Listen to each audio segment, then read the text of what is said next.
চিৎকার দিয়ে বলুন আল্লাহু আকবার। আরো জোরে সোরে বলুন আল্লাহু আকবার। আল্লাহু আকবার বললে কি কোনো ক্ষতি হয়ে যাবে? খুব বেশি লস হয়ে যাবে? সুবহানাল্লাহ বললে কি খুব বেশি ক্ষতি হয়? আলহামদুলিল্লাহ বললে লাভ না লস? আল্লাহু আকবার বললে লাভ না লস? আমার ভাইয়েরা, এই পৃথিবীতে যত ধরনের অনুষ্ঠান হয়, যত রকম অনুষ্ঠান হয়, সবচাইতে সেরা অনুষ্ঠান হলো ওই অনুষ্ঠান যেখানে কোরআন সুন্নাহর আলোকে আলোচনা করা হয়। ঠিক কিনা? আরেকটু জোরে বলুন ঠিক। তাহলে আজকে যত অনুষ্ঠান হবে পৃথিবীতে সব চাইতে সেরা অনুষ্ঠান হলো আজকের অনুষ্ঠান। সেরা অনুষ্ঠানে মেহমানরা সেরা হয় না খাটো হয়? সেরা হয়। এখানে আল্লাহর সবাই আমরা আল্লাহর মেহমান। খুশি হন নাই? আমরা সকলে আল্লাহর মেহমান। সুবহানাল্লাহ বলেন। আমরা সকলেই কার মেহমান? জোরে বলুন না কার মেহমান? রিসালাতের যেমন আজ থেকে 500 বছর আগে স্বীকৃতি দিয়েছে, ও সাহাবারা শোনো, যেখানে দুনিয়ার মধ্যে জান্নাত দেখতে পাইবা জান্নাতে বসে পড়বা। সাহাবারা ডাক দিয়ে বলেন, ইয়া রাসূলুল্লাহ, রিসালাতের জবান কখনো মিথ্যা হয় না গো নবীজি। রিসালাত সত্য, তাওহীদ সত্য। ইয়া রাসূলুল্লাহ, রিসালাতের জবান থেকে বের হয়েছে দুনিয়াতে জান্নাত পাইলে বসে পড়ব। ইয়া রাসূলুল্লাহ, জানতে বড় ইচ্ছা করে গো, দুনিয়ার মধ্যে বেহেশতের বাগান কোনটা? নবী প্রশ্ন করলেন। এগুলো আপনারা জানেন, হুজুরদের মুখ থেকে একবার না অসংখ্যবার শুনেছেন। এরপরেও আল্লাহর কথা আর নবীর কথা কখনো পুরাণ হয় না। আল্লাহর কথা পুরাণ না, নবীর কথা পুরাণ না। নবীর কথা পুরাণ না গো, আমার নবীর খাতিরে সব নবী নবী হয়েছে। জোরে বলুন না সুবহানাল্লাহ। এই জন্য যদি ভালোবাসতে হয় রাসূলকে ভালোবাসতে হবে। ঠিক কিনা বলো? যদি কোন নেতাকে মানতে হয় নবীকে মানতে হবে। আমার নেতা তোমার নেতা বিশ্ব নবী মুস্তাফা। সব নেতার নেতা যিনি, সব মাথার মাথা যিনি, সব কিছুর উৎস যিনি, তিনি হলেন সাইয়্যিদুল মুরসালিন রাহমাতাল লিল আলামিন, যার সম্পর্কে কালামে হাকিমে আমার আল্লাহ কত সুন্দর করে ওয়াজ করছেন।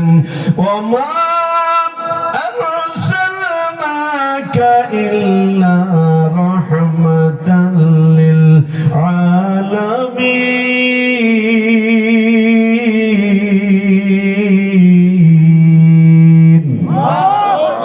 আমার নবীকে আল্লাহ তামাম জাহানের জন্য, শুধু দুনিয়ার জন্য না রে বন্ধু, শুধু ইহকালের বাদশাহী তো আমার আল্লাহর রাসূলকে দান করা হয় নাই। ইহকালেও আমার নবী বাদশাহ, পরকালেও আমার নবী হবেন শাফায়াতের কান্ডারি। জোরে সোরে বলুন না সুবহানাল্লাহ। ইয়া মুহাম্মদ মুস্তাফা নবী সাল্লাল্লাহু আলাইহি, ইয়া মুহাম্মদ মুস্তাফা নবী সাল্লাল্লাহু বলেন, ইয়া মুহাম্মদ সাল্লাল্লাহু জোরে, ইয়া মুহাম্মদ মুস্তাফা নবী আমার শাফায়াতের কান্ডারি, শাফায়াতের কান্ডারি মদিনা ওয়ালা, ইয়া মুহাম্মদ মুস্তাফা নবী ইয়া মুহাম্মদ মুস্তাফা নবী। কেউ বা বলে নবী নূরেরই পুতুল, কেউ বা বলে নবী গোলাপেরই ফুল। আল্লাহু আকবার বলেন। আমার নবীর চেহারা এত সুন্দর ছিল গো, আম্মা জান আয়েশা সিদ্দিকা রাদিয়াল্লাহু তাআলা আনহা বলছেন, দুনিয়ার মানুষ শোনো, আমার স্বামী রাহমাতাল লিল আলামিন যখন মুস্কি মুস্কি হাসতেন গো, নবীর সামনের দাঁতগুলো যখন বের হয়ে যাইতো, মনে হতো মুক্তার দানাগুলো খসে খসে পড়ছে।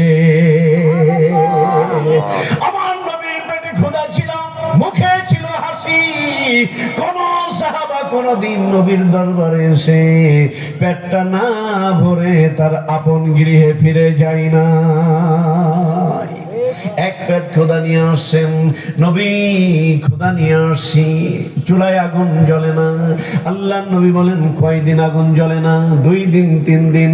ও সাহাবারা শোনো, তোমাদের ঘরের চুলায় 2-3 দিন আগুন জ্বলে না রে, আর তোদের নবীর ঘরে 7টা দিন পর্যন্ত আগুন জ্বলে না। সাহাবারা যখন এই কথাগুলো শুনতেন, নবীর সুন্দর মুখের দিকে তাকায় থাকতেন। আরে আমার নবীর সুন্দর চেহারার দিকে তাকায় থাকলে সাহাবাদের ঈমানটা বেড়ে যেত, সাহাবাদের ঈমানটা মজবুত হয়ে যেত, সাহাবারা খোদার কথা ভুলে যাইতেন। এই জন্যই তো আমার নবী রাহমাতাল লিল আলামিন, জোরে সোরে বলা যাবে কি সুবহানাল্লাহ। কেউ বা বলে নবী নূরেরই পুতুল, কেউ বা বলে নবী গোলাপেরই ফুল। নয় সে পুতুল নয় সে গোলাপ, নয় সে পুতুল নয় সে গোলাপ, নূর আল্লাহ ইয়া মুহাম্মদ মুস্তাফা নবী সাল্লাল্লাহু আলাইহি ইয়া মুহাম্মদ মুস্তাফা নবী সাল্লাল্লাহু আলাইহি। আমার শাফায়াতের কান্ডারি, শাফায়াতের কান্ডারি মদিনা ওয়ালা ইয়া মুহাম্মদ মুস্তাফা নবী সাল্লাল্লাহু আলাইহি ইয়া মুহাম্মদ মুস্তাফা নবী। চিৎকার দিয়ে বলুন আল্লাহু আকবার।